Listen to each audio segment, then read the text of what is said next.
What's going on, guys? It's Brandon back here again, and today we are going to be going over the pressure index, basically, for teams in the playoffs for the 2021-22 season. And these are teams strictly for playoffs. There will be a most disappointing index for tomorrow, I believe, for teams that didn't make the playoffs, most disappointing seasons. And now we're gonna start with the playoff one, as playoffs are upon us. We can really do the other one at any time, but at number 16, the clear answer to me was Nashville.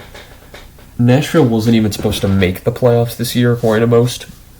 They came out, Duchesne, Johansson, Forsberg, Saros, Yossi, Tanner Jeannot, every member of that team stepped in a way that you don't really see that often to contribute to a team's success.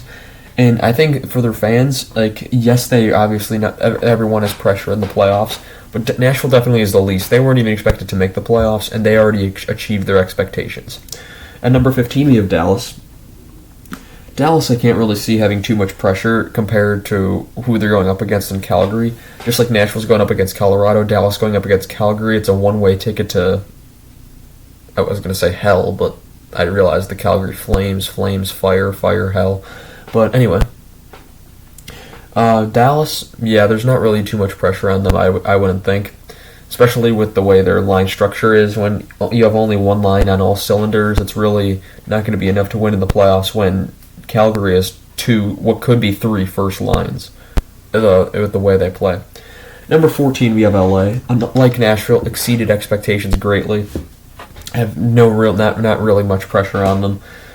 This is just a learning experience for their young players to get their foot in the door, and for guys like Dustin Brown, it's their last ride. So I guess that's what puts them above Dallas instead of no pressure.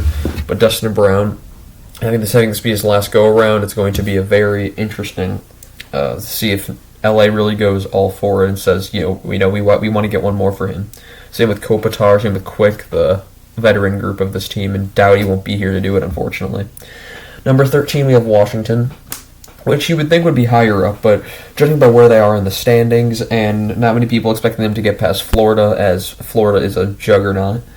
Washington, Ovechkin, Backstrom, Oshie, Eller, all those older guys, it's going to be hard for them to get another one. Let's just put it that way. Ovechkin, he's not fully healthy. He's older. Backstrom's older. Oshie's older. The guys from the 2018 Cup run are it would be 18, 19, 20, 21. So about 4 years older than they were when they last won the Cup. So everyone who's still there from that, it's been quite a little while now. And there's just really not too much pressure on Washington to beat Florida in the first place, let alone win the Cup. In 12th, we have the Rangers. Rangers people have been feeling have been underachieving a little bit for quite a little bit now, but now they've finally released their potential with the help of Igor Shesterkin, and I think people have realized that this team doesn't score a lot of goals for whatever reason, but they keep the puck out of the net, and that's a lot thanks to Igor Shesterkin. So I don't think there's a lot of pressure on necessarily the team. It's more pressure on the team and to relieve Shesterkin of standing at his head for nearly almost every game and carrying them to a lot of their wins. And number 11, we have Tampa. They're back-to-back Stanley Cup champions. Is there really much pressure on them other than to go for 3?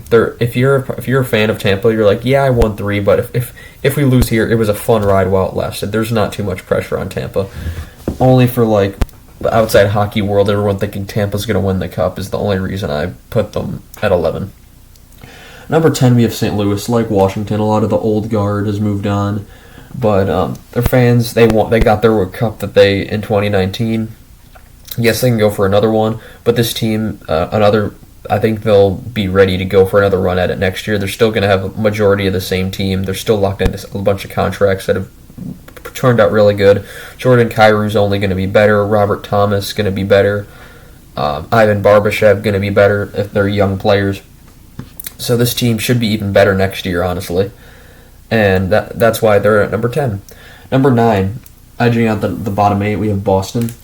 Bergeron's older. Marchand is getting to that point. Pasternak's playing hurt. And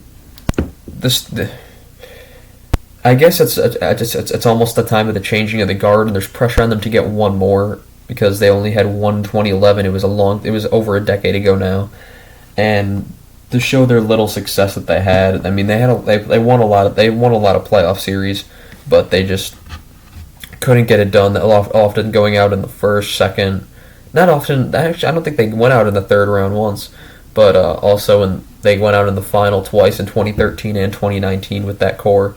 Well, not Pasternak, but you get the idea. But yeah, that's why Boston's a bit lower than some might expect. And same kind of the same story with number 8 in Pittsburgh. They won their cups in 2009. Only 3 members of that team remain, and then 2016 and 17, which a few more do. Like Getzel remains from that team, Brian Rest, but Crosby, Malkin, Letang. Crosby already came out and said this could be their last chance to do it. If Malkin and Letang said he'll take less, but Letang, they're not going to be this shape forever. Letang had a career high in points, I believe it was, but Malkin's having injuries. He's getting older. Crosby's getting older. He's still great. Crosby. Letang is not. Letang is also getting older, and it's going to be up to the young guys. And Brian Rust might not even be. He's a UFA, so if he has to resign as well, who knows how that's going to turn out? And you got young guys like Jake Getzel. It's not going to be, I don't think, too long away now that Pittsburgh's going to have to go into some sort of a retool or rebuild. And once Crosby's gone, I'm sure that's what's going to happen. At number 7, we have Carolina, and here's why. People probably have Carolina in the top 5. Carolina, they've kind of just started their window. They've got a lot of young talent on their team. They've got young pieces. They also have a few veterans, such as they have a few guys who've won cups. We can put it that way. Antti Ranta has a ring with Chicago in 2015. Tervo Teravainen's got a ring with Chicago in 2015. Antti Ranta, obviously, getting his first win as a starter in the playoffs for his career at the age 32. That shows he was a backup for so long. He was a backup in Chicago for that team. Chicago had 2 backups that year. If you remember, Scott Darling played, and then Ranta was a third, but he also stepped in when Crawford was hurt for a little bit. And so yeah, he's got those 2 have got rings. Vinny Trocheck, he's a little bit older than most of the team. Jordan Staal, he's got rings. Oh, he's got a ring with Pittsburgh. And so you have some experience on this team. You have some great depth. You have some good defense. You have good goaltending when it's healthy, and that's why I think there's less pressure on Carolina, as they still have time to do so. But as the years start going by, if they don't start succeeding, it's going to be the pressure's going to amp up year after year. Number 6, we have Edmonton. So the pressure for Edmonton is getting past the first round and not flaming out as they did against Winnipeg, as they did against Chicago. The pressure's on Edmonton, and losing game 1 to LA 4-3. That can't happen again if you're Edmonton. McDavid's in his prime, Draisaitl's in his prime. You've got Nugent Hopkins still young enough. You have Yamamoto. You have an elder Duncan Keith on the back end trying to advise leadership. You've got a lot of pieces that can build a championship team, but you also need a lot of luck to go your way, as your goaltending isn't as young. Mike Smith, Mikko Koskinen, that's not exactly a young goaltending pair. And,